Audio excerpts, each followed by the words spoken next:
China wasted no time. 34% retaliatory tariffs. Jesus H. Christ. Jesus. And this is one of the countries that for which retaliatory tariffs actually means something. I mean, we do sell to a market in China. There's a lot of people there, if you didn't know. U.S. stocks are tumbling for the second day. The Dow is already down 1,000 points after dropping almost 1,700 points yesterday. It's not down 1,000 now. Now it's down like 2,100. China's tariffs don't exclude pharma or electronics like ours did. Good. I mean, we've basically given China like the opportunity of a lifetime. And I'm not joking when I'm not doing the like, haha, Xi Jinping, third worldist, whatever. This is literally the best chance they will ever get to cripple us. There will never be a better time. There will never be a better place. This is it right here. If they want to nullify an enemy without actual boots on the ground warfare, this is how you do it. Comes amid President Trump's escalating trade war and despite a stronger than expected new jobs report just out this morning. Also affecting the markets this morning, retaliation from China. Doesn't seem to be improving the stock market's tumble very much. Beijing announced it's responding to the White House's sweeping tariffs with 34% new tariffs of its own against the United States.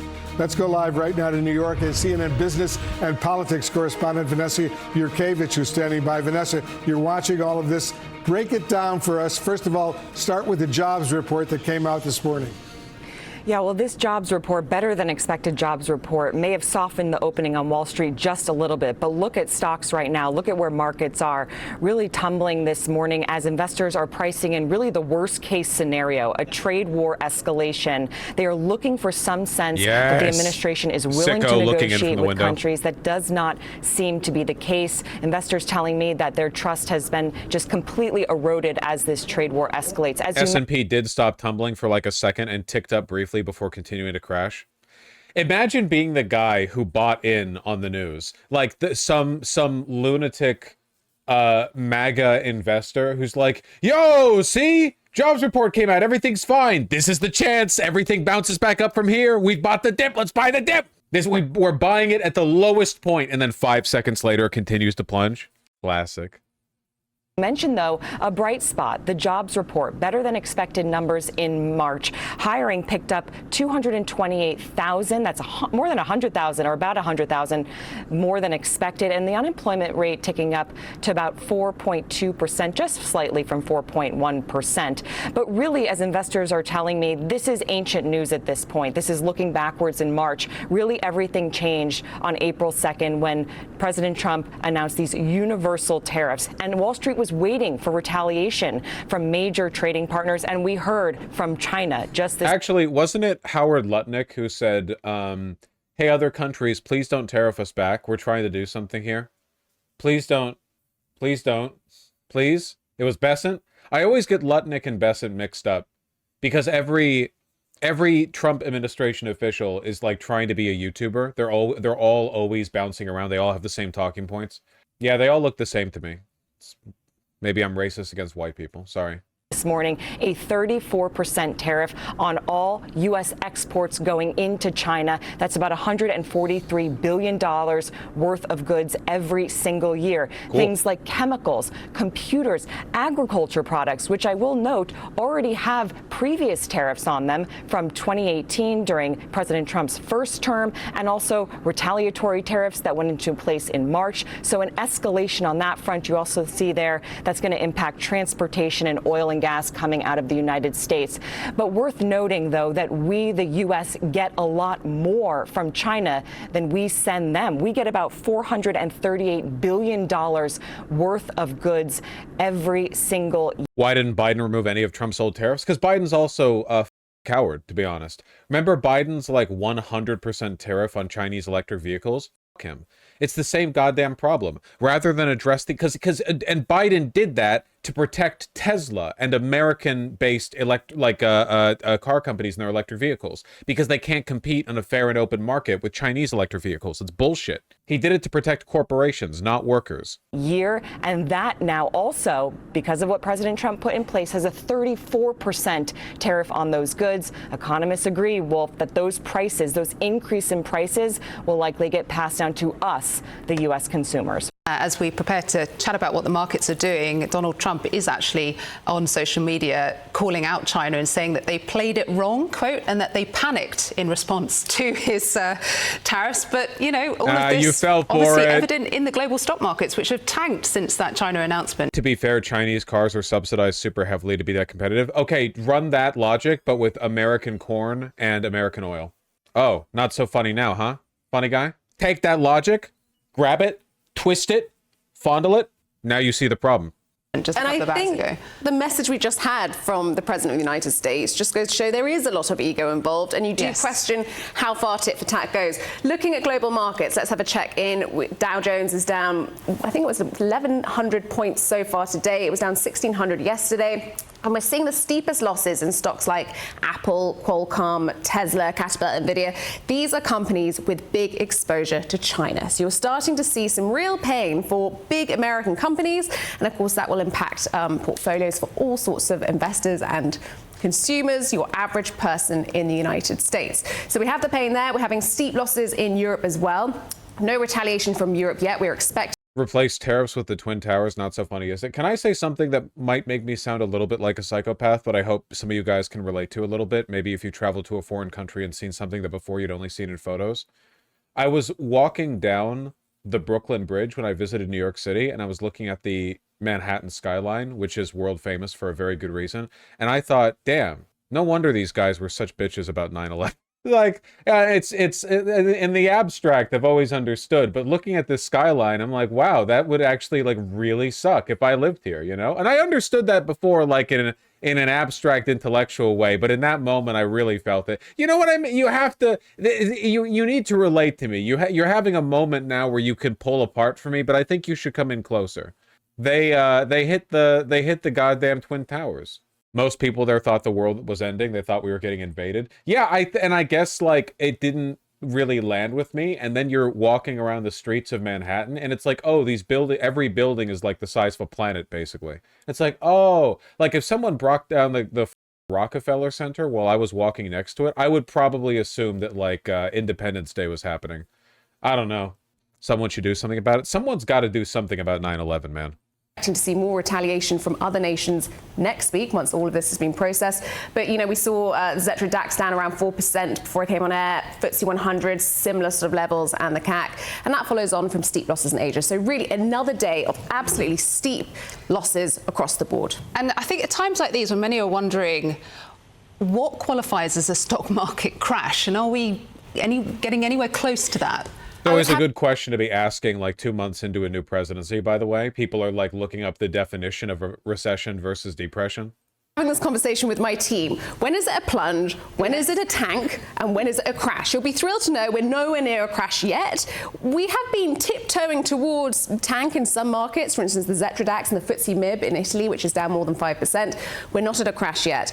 But you have to consider the losses we've also had, not just today and yesterday, but in recent weeks and recent months, as all the uncertainty, all the threats of tariffs has added up and really taken, you know, we're talking billions of dollars off stock markets. And looking at today, I had a note from Deutsche Bank that said the market is doing one thing, pricing in a global recession. And if this remains the way things are going, and if we see more retaliation, that is where we are headed. Yeah, is there any way... I actually think, right, and this maybe I'm being a little bit overly cynical. I actually think that right now the markets are being overly optimistic.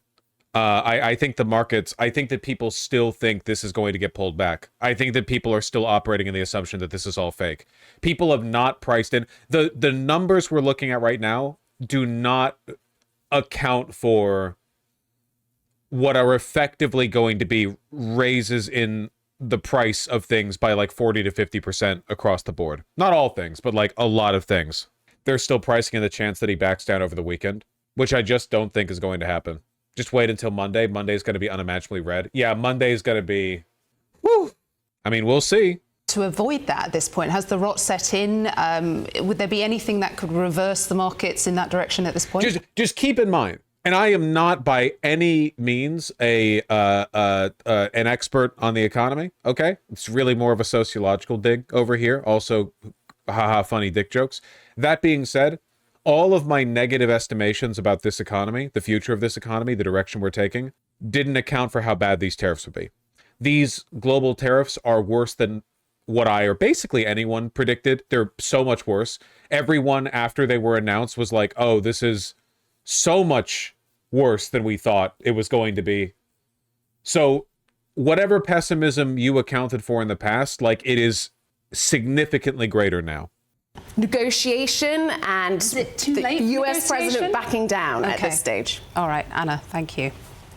Well, we have a panel of economists here to dissect this. CNN analyst Rana Foroohar is in New York, and economics professor Ha-Joon Chang joins us from London. Great to see you both. Rana, I want to go to you first because we were talking about Donald Trump being on social media there. Well, he's also been mentioning a couple of other things that I want to raise. He's been saying in the past now that his policies will never change and that this is a great time to get rich, richer than ever before. What do you make of those comments in this moment of chaos? Hold on. Just want to there we go. Man, oh man. This is just one day performance. Apple down 7%, Nvidia, Microsoft, Google, and Meta. Home Improvements is doing a little okay. Home Depot and Lowe's, the only two home improvement mega stores in America. People buying supplies to reinforce their homes. Yeah. Is this dumber than Brexit? Unbelievably, yeah. Though Brexit was a referendum. A referendum on the tariffs that we put out there would not have passed. Like, if there was a referendum, like, do you want to put 10% flat tariffs on every country on earth and also all of these percent tariffs on everyone, like, that wouldn't have passed. So I think that the Brits lose points for that reason. Alibaba's down 11.5%. No, not the Baba, my treats. By the way, Vietnam is already saying they're willing to negotiate. Well, Vietnam is like without exports to America, and Vietnam also has really good relationship with America. Like, Vietnam is a very pro-America country in terms of their domestic and foreign policy. So they're kind of like, they have no choice. Huh? Wonder why? Well, it's complicated, but they genuinely have a very good relationship with us, which is funny, like, if you think about it a little bit historically, but, you know. Anyway. You know, there's two ways to look at this. The first way, and the scarier way, frankly, is that he's just shooting from the hip. There really is no global strategy here. And this is Donald Trump and his ego, as we've just spoken about. And I think that you can make a strong case about that. He doesn't, assuming there's no coup in the U.S., he doesn't have a chance to get reelected. And so he may be less concerned about global markets this time around and U.S. stock markets than he was before. It may be about power. Not going to lie, I'm taking the win on this over my family members who actually understand economics and voted for him, saying there's no way he actually does tariffs. No hate to your family. I do hope they suffer immensely. Like, I hope the following years are the worst of their lives. No hate to you or to them. I do hate them, though. The other case, the more sort of there is a strategy here case, is that he really feels, and I know many on his team feel, that the global trading system has needed an overhaul for some time. He wants to move overall tariff rates that the U.S. puts on other countries versus what they put on us closer together. Of course, that's now all been thrown up because we're in a complete trade war. I don't think these numbers are going to last. I do think that there's going to be some horse trading, and there already is some horse trading behind the scenes. Horse trading. But it is what I can say is that I think there's now a very good chance of recession, in part because trust has been obliterated.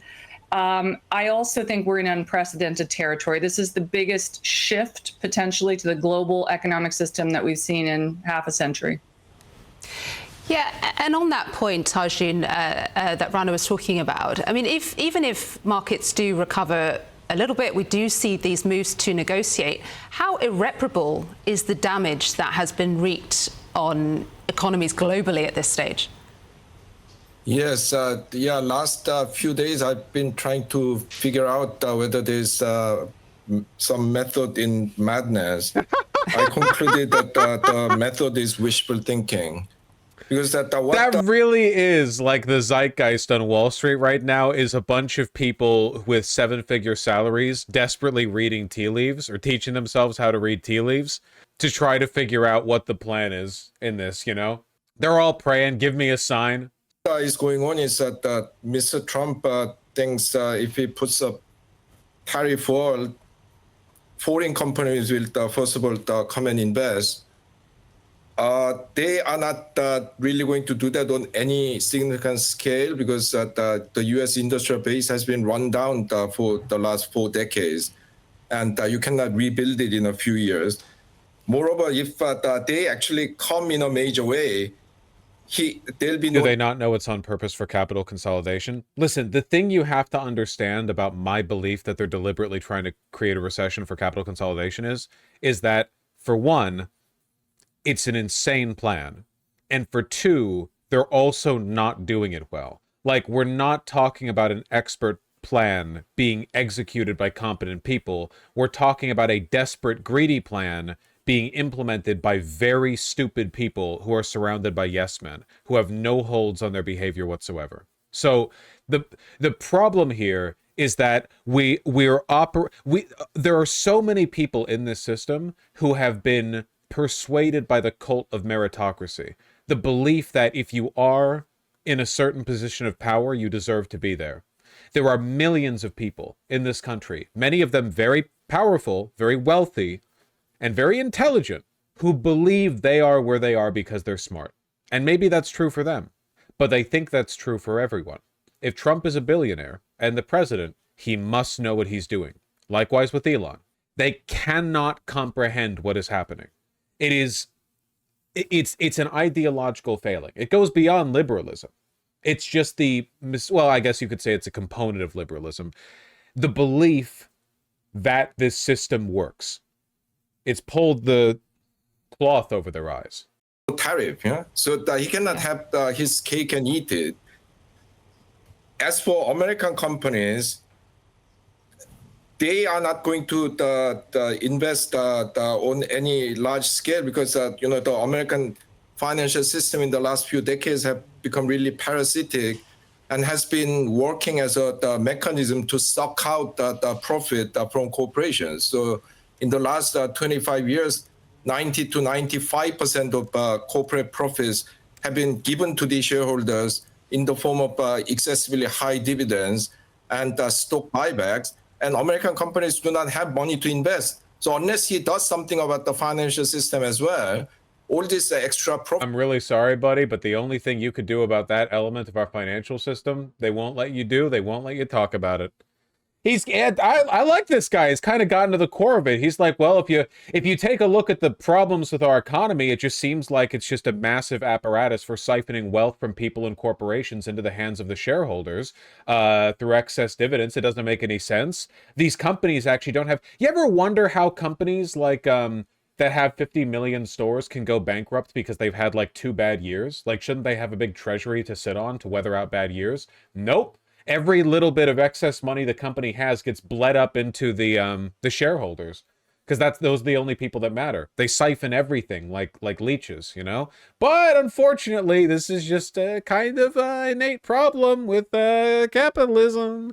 Admittedly, it's been getting worse. Like you can regulate around this, but since at least Reagan, certainly Reagan, the ability for the parasites to siphon wealth has just run wild. Nintendo has enough liquid assets to pay all their employees' wages for 15 years. And Nintendo is a rare example of a company that seems to be guided by principles beyond just shareholder wealth. Not to say that they're not evil in their own ways, but Nintendo does have, kind of old-fashioned business values and stuff like this. They've also cut, like, executive pay to compensate for losses after the failure of the Wii U, right? They are kind of old-fashioned. Profit generated for American companies by tariffs will be just leaking out of the system. So I'm afraid that it's all based on wishful thinking. And most critically, Heartwarming, this company still exploits the old-fashioned way. True. The United States has basically given up on being a country based on the rule of Collectivist society plus honor and shame still exists in Japan. Okay, dial it the down, Orientalist motherfucking chat. Okay, they have different corporate laws, all right? The reason this shit happens mostly in America is because our laws permit shareholders to, like, rape your moms and dads to death with no legal consequences, okay? Oh yeah, the Bushido Code obligates the Nintendo CEOs to, for every dollar the company loses, it must come out of their wallets, lest they, you know, commit seppuku. Okay, dial it the back, man. They're just people. law. South Korea, my native country, signed the free trade agreement with the United States about 15, 20 years ago. And now that we are getting 25% tariff. So now who's going to take American commitment seriously? Yeah. You people are racist in the weirdest ways. And then I make a phrenology joke and you guys jump down my throat, okay? You need to pick a goddamn lane. You're either a problematic horde of unwashed, sweaty 4chaners, or you're woke scolds. You need to pick a side, okay? I feel like I'm dancing on like two different types of landmines here. Anyways, it's a realignment of world order that's happening here, Rana. And it was interesting to see China's Vice Commerce Minister come out earlier and say he wants to work with the EU to oppose protectionism, unilateral bullying. I mean, how expansive are the moves we're going to see here for realignment globally among trading blocs? Huge. It's going to be huge. And it really is an opportunity for China. It's kind of, in some ways, it's China's game to lose now. Yep. And it'll be very interesting to see how Xi Jinping and how Beijing plays this. I would be a little bit skeptical about whether you're going to see some kind of complete new alliance between China and Europe, because what's going to happen now is that a lot of cheap Chinese goods are going to flood into Europe because they can no longer flood into the U.S. And are the Europeans going to like that? No, they're... Oh, whoa. Hold on. They might not necessarily have an issue with it because there might not be a perfect overlap between the products that China's exporting and the stuff that Europe is making for themselves. Like, for one, European consumers will like it. And for two, China and the EU generally operate on different, like, productive modes, you know? I think potentially that could be quite fruitful. Maybe it's their time for the treats, you know? I don't know. They're not. So this is where you start to get into that cascading sense of, oh boy, we really are in a global trade war here. Now, if the Chinese were to suddenly say, you know what, we're going to acknowledge that we've been dumping cheap steel, cheap EVs, cheap solar panels onto the world, and guess what, Europe, we are going to cut a new and more productive paradigm. This rhetoric always really bothers me. Dumping cheap steel and solar panels? Isn't that a good thing? Oh, China, dude, providing cheap steel and electric energy or solar energy, renewable energy cells for people. Wow, what are you gonna do next? Give us like food and medicine for cheap? What the what? Dude, Westoids always talk about China like this. They're like the nefarious Chinaman and the terror from the Orient, you know? Give us cheap shit. What the what? Just shut up, sit down, and benefit from the comparative value of their productive capacity, you know? Jesus. Her point is the reason why it's cheap. No, it's not. What she's saying is like China is out-competing European and American companies. She's not talking about like ethical production. China's methods of producing wares are often highly unethical. That's not even that true anymore. First of all, we get shit from tons of other countries that have way worse labor standards than China, like Bangladesh. That's for one. And for two, China has developed quite a bit over the past 30 years, you know? That's dumping. They're rolling out cheap products because it creates disloyal competition. What are you talking about? Can't it be good that they make cheap good things? What does that mean? This is so dumb. The reason why the Chinese cars and solars are so successful is because neolibs and conservatives and car manufacturers deliberately hampered EV development in the solar industry. Yeah, Westoids complaining that China produces all the goddamn solar energy cells when they're the ones who bothered to produce it. Like, did we ever talk about all of our pharmaceutical and technological developments in America this way when they were heavily backed by subsidies? mRNA vaccines were produced in large part due to government grants. Is everyone like, it's not fair how American pharmaceutical manufacturers got the mRNA vaccine because their companies the government over-subsidized it and priced the product below market value? What are you talking? Why are we so afraid of China? We made China like this. We put the pressures on them to develop in this way. They developed this way in response to our needs. We wanted them to give us cheap shit. Now we're mad they're giving us cheap shit. We stomped on our own EV production. We shipped our jobs out. We're the ones who invested over there, and largely we've benefited from it. Why are we so mad at them for doing the thing that we wanted them to do that benefits us? Germany had the largest solar industry in the world until Merkel stopped supporting them. Then only did China take over solar. No, you don't understand. That's China's fault because they're scary. There's a legitimate case to which something could be called dumping, like if China subsidized their steel industry heavily enough to outcompete, crush foreign competition, then jack prices up to take advantage. Yeah, but that's the thing. They haven't done that. That's never happened. They've had like 35 years to do that, and they haven't done that. They've just been producing it for cheap. No, the issue is China's way ahead in certain areas like renewables, and the non-China world's cautious of relying solely on them because of the possibility of another COVID-like crisis. But it's our fault that China is ahead on that. You realize that if we invested in solar energy like a tenth as much as we subsidize fossil fuels here in America, we would have like fission ion hyper solar battery. We would have a goddamn Dyson sphere by now. You know that, right? Literally, like, we gave up on all of it. Like, Trump and his Republican colleagues and the oil companies that they suck off are, every time they get asked about this, they're like, solar panels are dangerous. They eat all the sun's energy. That's not good. Wind kills billions of birds every year. I like birds. At least I like them a little bit. I don't like to see him dead. Wind, it's killing the whales. What, like, who do you think is giving Donald Trump all of these insane anti-renewable energy talking points? He literally has a meeting with Exxon or whatever, and Exxon is like, just say anything. We don't care. We don't care if the planet dies. We don't care if every human on Earth dies. We just want our money, okay? And then they go out there and say whatever. And in this environment, I'm supposed to care about China underpricing solar cells? Get the fuck out of here. We deserve to lose to them. They're doing something that helps us, but if it hurt us, they'd still be right to.